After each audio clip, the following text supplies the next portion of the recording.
नमस्कार माझ्या मित्रमैत्रिणींनो, प्रीती अकॅडमी मध्ये तुमचे सहर्ष स्वागत आहे। बघा, लक्ष द्या, मागील व्हिडिओ मध्ये आपण गिलफोर्ड यांची उपपत्ती स्टार्ट केली होती।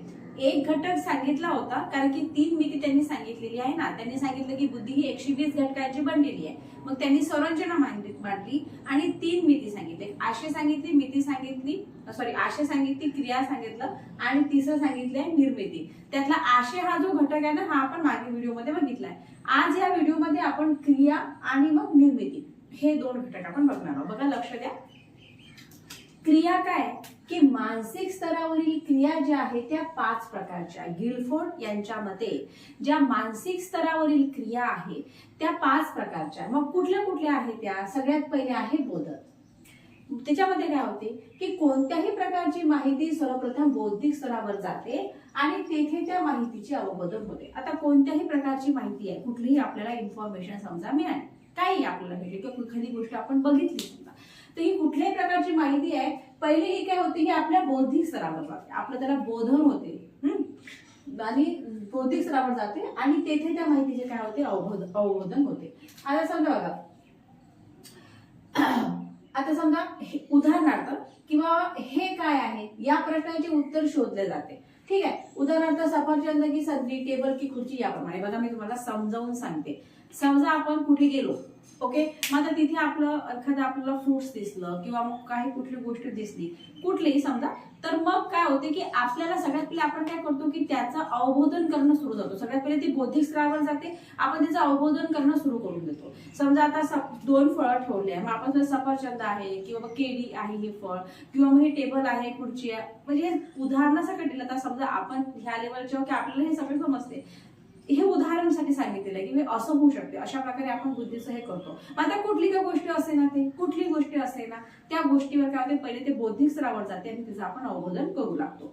ठीक आहे, दुसरं बघा, आता इथे हे त्यांनी नॉर्मल मध्ये उदाहरण दिलेलं आहे। आता बघा, स्मृती, माहितीचे अवबोधन झाल्यानंतर त्या स्तरावर तत्सम गोष्टी आठवण्याची प्रक्रिया सुरू होते। मग आता एकदा माहितीचे अवबोधन होऊन जाते, मग आता त्या स्तरावर कुठल्या कुठल्या गोष्टी आहेत, कुठल्या कुठल्या गोष्टी आहेत, त्यावर कुठल्या तत्सम गोष्टी आहेत, त्याच प्रकारच्या हे आठवण्याची क्रिया सुरू होते। म्हणजे जसं समजा आता सफरचंद आहे की केळी आहे, मग आता की हा सफरचंद आहे बा, मग आता अशाच प्रकारच्या मग तत्सम गोष्टी आठवण्याची आपली क्रिया चालू होऊन जाते। हे झालं स्मृतीमध्ये।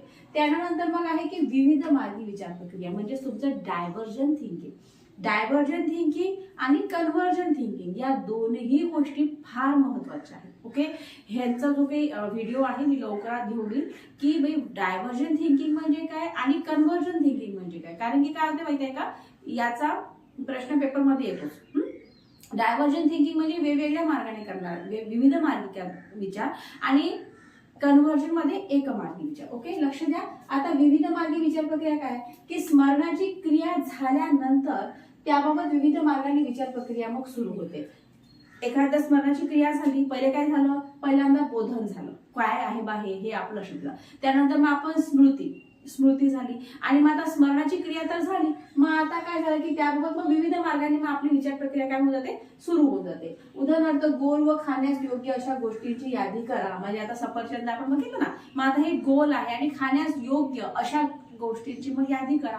हे झालं विविध मार्गी विचार। त्याच्यानंतर आहे एकमार्गी विचार प्रक्रिया, म्हणजे तुमचं कन्व्हर्जन थिंकिंग। ओके, आता ही प्रक्रिया कशी आहे माहितीये का, बहुदिशा किंवा विविध मार्गाच्या अगदी विरुद्ध प्रकारची आहे। ही जे कन्व्हर्जन थिंकिंग असतं ना, हे त्यामध्ये बहुध विचार नाही करणार, याच्यामध्ये एकच विचार असतो। आता उदाहरणार्थ, शब्द कोडे सोडवा, त्याच्यामध्ये काय असते की बाबा हे अमुक हे 3 असे हे आहे, अशा प्रकारचं आहे, आणि तुम्ही याच्यात एखाद्या गोष्टीला हे द्या, एखादी दिलं जाते नाव, एखादे शब्द दिले जाते, याला समर्पक दुसरा शब्द तुम्ही सांगा। तर मग हे असे 3 या 3 याच्यामध्ये बसले पाहिजे असं तुम्ही सांगा, है ना। म्हणजे मग हे काय झालं, हे एकमार्गी विचार झाला ना। आपण म्हणजे खूप याला विचार करतो का नाही, आपण एकाच मार्गाचा विचार करतो की हा बस हाच एक शब्द आहे बा। ओके, जसं तर उदाहरणार्थ नदी आहे, नदीला 3 शब्द कुठले, तर मग हे काय नेमके तेच शब्द आपल्याला द्यावं लागते तिथं, हे झालं एकमार्गी विचार। ठीक आहे, आता बघा, किंवा मग आणखी एक मी तुम्हाला सांगू शकते, जसं आता विविध मार्गी विचार प्रक्रियामध्ये कसं आहे, डायव्हर्जन थिंकिंग मध्ये समजा मुलांना आपण निबंध दिला, किंवा मी पक्षी झाले तर, किंवा मी मंत्री झाले तर, मग सांगा काय कसं तुम्हाला, किंवा मग पृथ्वी विषयी अर्थविषयी तिला सांगा तुम्ही. मग याच्यामध्ये मग काय तुम्ही काय विचारू शकता, मग एक्सपांडेड आयडिया ज्या असतात मुलांच्या ते त्याच्यामध्ये सांगितलं जातात. पण आपण कन्व्हर्जन मध्ये काय घेऊ शकतो की 2 गुणिला 3 म्हणजे किती, ओके, किंवा 4 गुणिला 2 म्हणजे किती. तर हे कसं आहे, हे एकच विचार आहे की हा 4 2 8 4 2 8 एकच आहे ना. तर हे काय झालं, एक लक्ष विचार झालं. आलं लक्ष. आता बघा मूल्यमापन. आता एकमार्गी किंवा बहुमार्गी विचार प्रक्रिया झाल्यावर बुद्धी मग त्या प्राप्त ज्ञानाचे मूल्यमापन करू लागते. मग आता एकमार्गी किंवा मग आता हे बहुमार्गी हे सगळे विचार झाले की मग बुद्धी काय करू लागते माहितीये का, बुद्धी मग मूल्यमापन करू लागते. ओके, जसं आता बघा इथे सांगितलं यांनी मात्र एक उदाहरण दिलं की 100 रुपयात अशी 2-3 खेळणी आणा की ती सुबक, लहान मुलांना आवडणारी व आवाज कमी करणारी असतील, असं त्यांनी सांगितलेलं आहे. म्हणजे हे उदाहरण दिलं आहे त्यांनी. ओके, मग गिलफोर्ड काय म्हणतो बघा की कोणतीही क्रिया करत असताना त्यामध्ये हे संपूर्ण जे घटक आहे हे सामावले असतात. त्यामध्ये कुठलाही घटक किती प्रभावी व परिणामकारक आहे यावर क्रियेची परिणामकारिता अवलंबून असते. गिलफोर्ड काय म्हणतो की हे जे घटक आहे, हा क्रियाचा घटक, यामध्ये पूर्ण जे काही घटक असतात याचा पूर्णाचा अंतर्भाव असतो आणि कुठला घटक किती प्रमाणात प्रभावी आहे यावरती क्रिया अवलंबून असते. आलं लक्षात. आता बघा तिसरा घटक आहे निर्मिती. आता निर्मितीमध्ये काय आलं, सर्वप्रथम घटक आले. आता घटक काय आहे की निर्माण झालेली मूर्त किंवा अमूर्त वस्तू ज्या घटकांनी बनलेली आहे तिला म्हटलं जातं घटक, म्हणजे तुमचं युनिट. ओके, त्याच्यानंतर बघा वर्गवारी. आता वर्गवारी काय की ज्ञान कोणत्या वर्गात येते. ओके, उदाहरणार्थ का या अक्षराने संपणारे शब्द शोधा. मग आता नमस्कार झालं, चुकार झालं, उपकार झालं इत्यादी. हे झालं वर्गवारी. म्हणजे आता समजा ज्ञान कुठल्या प्रकारामध्ये, जसं आता उदाहरण दिलं त्यांनी की आता हे काळ आहे, मग आता हे काळ या शब्दांनी संपणारी शब्द शोधा. नमस्कार झालं, उपकार झालं, चुकार झालं, हे झालं. ठीक आहे. आता बघा संबंध म्हणजेच काय की रिलेशन. संबंध म्हणजे काय, रिलेशन. मग आता प्राप्त ज्ञानाचा इतरांशी काय संबंध आहे, जो काही ज्ञान तुम्हाला प्राप्त होत आहे मग त्या ज्ञानाचा इतरांशी काय संबंध आहे. जसे समजा आता मधुरचं काय होते, माधुर्य. चतुरचं मग काय येईल, अशा प्रकारे हा संबंध शोधला जातो. त्याच्यानंतर मग काय पद्धती. काही माहिती ही अधिक गुंतागुंतीची असते. जसं आता बघा ही आकृती बघा, ही आकृती दिसत आहे का तुम्हाला, मी इकडे बघा ही आकृती दिसते का तुम्हाला. ही आकृती कशी आहे, क्लिष्ट आहे, गुंतागुंतीची आहे ना, गुंतागुंतीची आहे ही माहिती आकृती. सॉरी, तसं त्यांनी उदाहरण दिलं कारखाना. आता कारखान्यामध्ये काय असते, कारखान्यामध्ये किती प्रकारचे लोक राहतात, व्यवस्थापक राहतात, त्याच्यानंतर कामगार राहतात, है ना, भरपूर प्रमाणात. म्हणजे हे काय आणखी अधिक असं कसं आहे, क्लिष्ट स्वरूपाचं आहे. ठीक आहे ना, अधिक गुंतागुंतीचं आहे, कारण त्याच्यामध्ये भरपूर जण आहे. व्यवस्थापक आहेत तुमचे, त्याच्यानंतर आणखी कोण कोण येते कारखान्यामध्ये, तुमचे व्यवस्थापक येतात. ठीक आहे.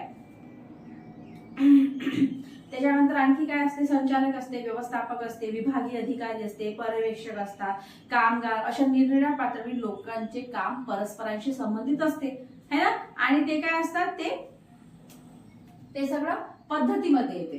ठीक आहे. आणि हे जी काही माहिती जी काही असते कशी असते, ती गुंतागुंतीची असते. त्यामध्ये घटकांची संख्या अधिक असते. जसं आता कारखाना झाला, कारखान्यामध्ये किती सर्व लोक आहेत आणि हे सगळ्यांचे जे काही काम आहे ते कसं आहे, गुंतागुंतीचं आणि एकमेकावर अवलंबून असणार आहे, है ना. त्याच्यानंतर बघा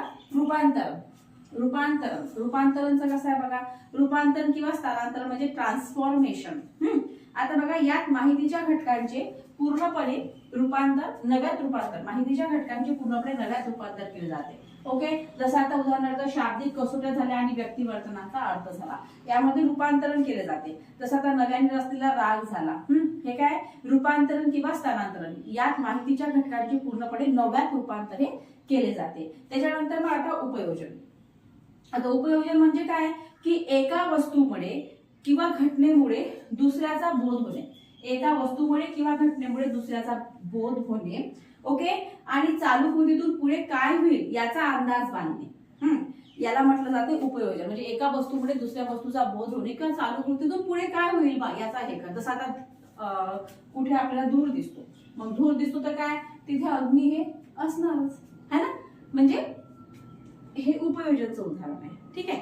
बघा हा सिद्धांत आहे ना थोडासा हे आहे, म्हणजे मोठा सिद्धांत आहे आणि लक्षात ठेवायला थोडासा इथं 2-3 वेळा जर तुम्ही वाचला ना तो तर तुमच्या लक्षात येईल. आणि याच्यावरचे प्रश्न उत्तर जर समजा सोडून घेतले ना तर मग आणखी हा जास्त सोप्या प्रमाणात होतो. तुम्ही याचे प्रश्न उत्तर नेक्स्ट व्हिडिओमध्ये नक्कीच आणेल. त्याच्यामुळे काय येईल की हा जो सिद्धांत आहे हा चांगल्या प्रकारे तुमच्या लक्षात येईल. ठीक आहे ना. बघा लक्ष द्या. आज आपण काय बघितलं, आपण पहिली क्रिया बघितल्या. आपण हे बघितलं की गिलफोर्ड यांनी 3 प्रकारच्या मिती सांगितलेल्या आहे. आशय झालं, क्रिया झालं आणि निर्मिती झाली. त्यातला आशय आपण मागील व्हिडिओमध्ये बघितला होता. आजच्या व्हिडिओमध्ये आपण क्रिया बघितलं. मग क्रिया मग त्यांनी सांगितलं क्रिया कशा आहेत तुमच्या 5 प्रकारच्या आहेत. ठीक आहे. जसं त्यांनी बोधन सांगितलं एक, है ना, बोधन सांगितलं. त्याच्यानंतर त्यांनी स्मृती सांगितलं, विविध मार्गी विचार सांगितला, एकमार्गी विचार सांगितला, है ना, आणि मूल्यमापन सांगितलं. हे झालं तुमचं क्रियामध्ये. मग त्यांनी सांगितलं निर्मिती. निर्मितीमध्ये मग त्यांनी सांगितलं जसं घटक सांगितलं, वर्गवारी सांगितलं, संबंध सांगितला, पद्धती सांगितलं, रूपांतरण सांगितलं आणि उपाययोजन सांगितलं. हे त्यांनी निर्मितीमध्ये सांगितलेलं आहे. आणि प्रत्येक आता तुम्हाला उदाहरण सकट तुम्हाला मी पद्धतशीरपणे समजावून सांगितलेलं आहे. या सिद्धांताचा आणखी पण थोडासा भाग राहिलेला आहे, तो आपण नेक्स्ट पार्ट मध्ये समजून घेऊया. ठीक आहे, थांबू आपण.